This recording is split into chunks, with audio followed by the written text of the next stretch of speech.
So switching gears, we do all of this for security, but what is it that we're really trying to do? At the end of the day, we're trying to protect data and our crown jewels, right? And if you look at data from a user's perspective, users want to share, they want to collaborate, they want to have easy access to data, and they want to be productive. Now, if you look at it from an IT perspective, they want to control that data, and they want to have frictionless security. I really like that term, right? You want to be able to control, you want to be able to secure it, and you want to do it frictionlessly. At the same time, your users want an awesome user experience. So how do you balance those opposing forces, right? Where you want to enhance collaboration and user experience, but you also want to make sure that your data is protected. And we've done a ton of innovations in data protection. To give you a deeper view, I'd like to now invite Moinul Khan, our VP GM for data protection. Thank you.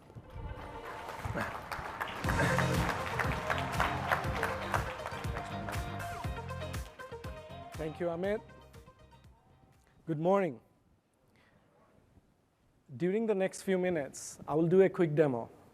I'm going to walk you through an admin's day in the life with Zscaler DLP and CASB. So let's get started. Everything starts with visibility.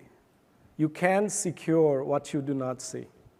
First, we would like to explore what our users are doing when they're using these cloud applications.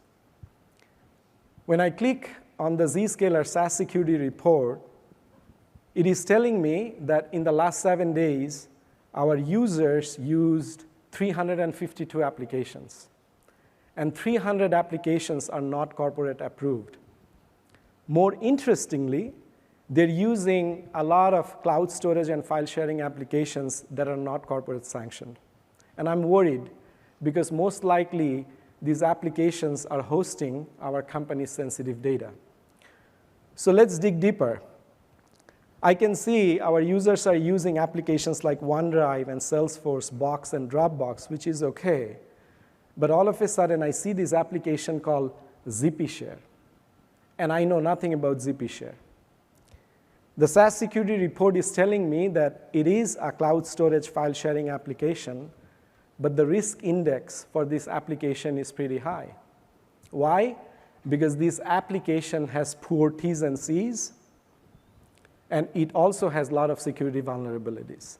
And yet, more than 300 users are using these applications, and I'm also seeing a lot of data movement. There is a lot of upload happening in this application.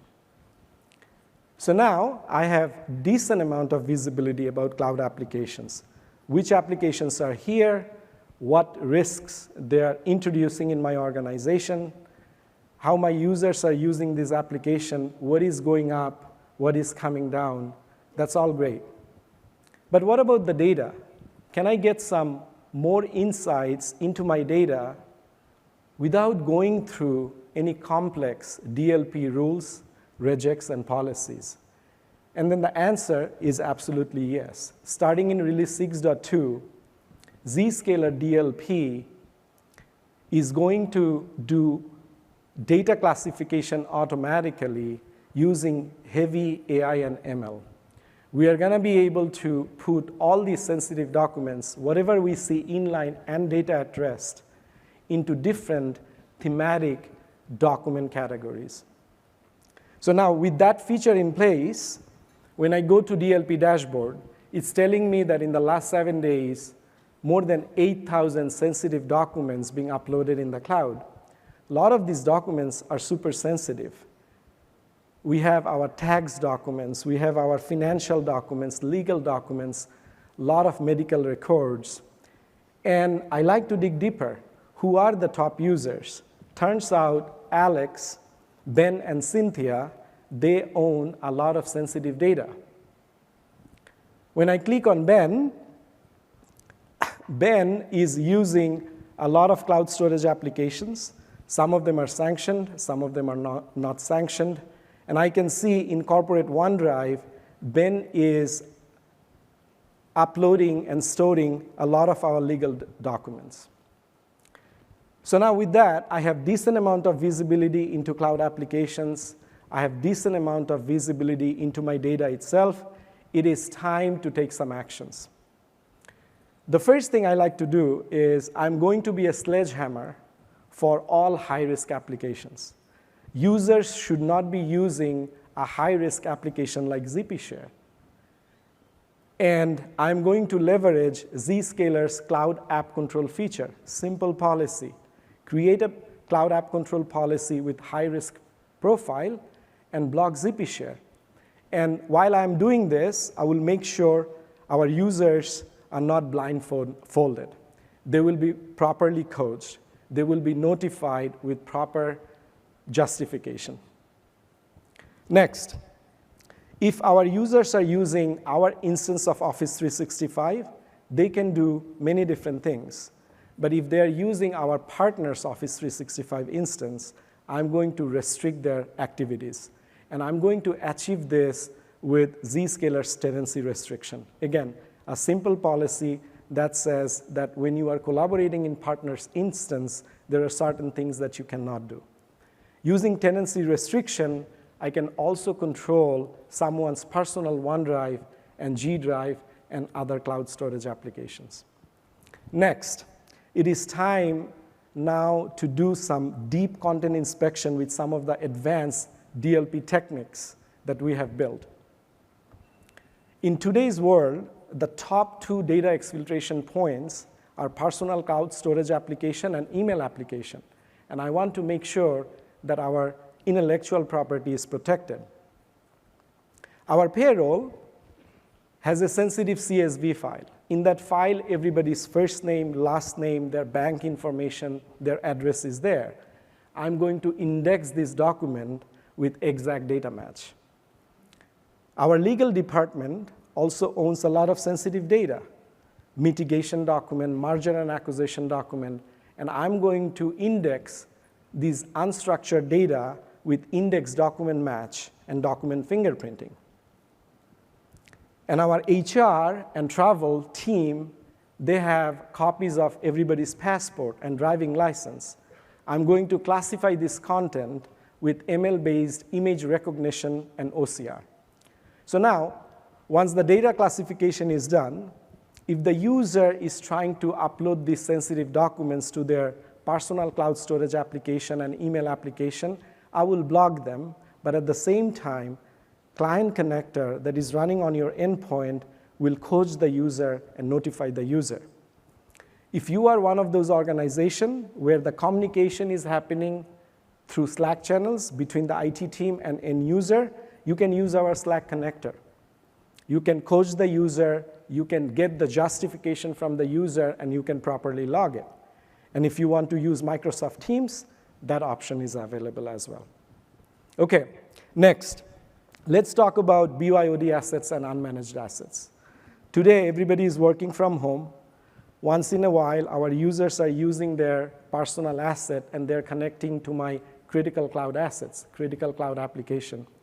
Using Zscaler's identity proxy, we are going to intercept their authentication request, and once we identify the users are coming from unmanaged assets, we are going to isolate their browser session.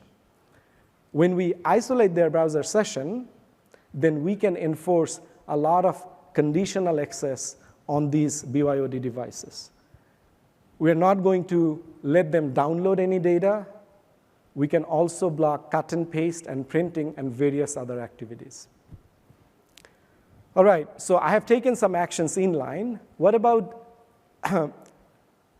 data at rest?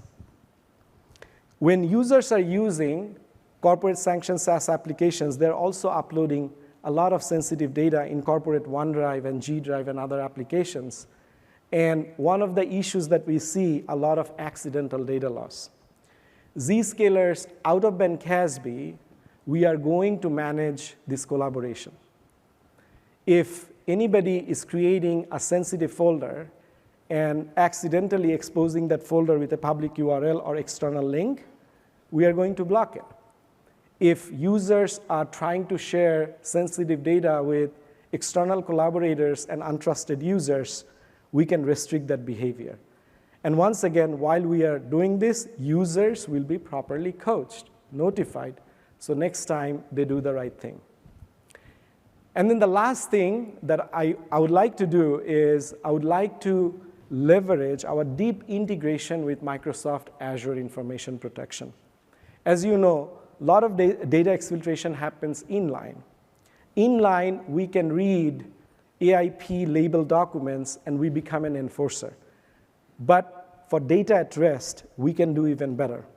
As and when we are scanning these sensitive assets in the cloud, we can put an AIP label on these sensitive documents, and then Microsoft enforces encryption and rights management. So what we just achieved is the right people from the right device, from the right location, can access your sensitive data.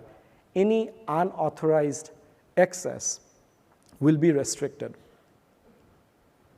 So I have taken about 6 actions, inline and for data at rest, and all of a sudden I'm feeling better. It feels like that our data security posture has significantly gone up. And with that, I would like to thank you for taking the time, and you guys have a wonderful rest of the Zenith life.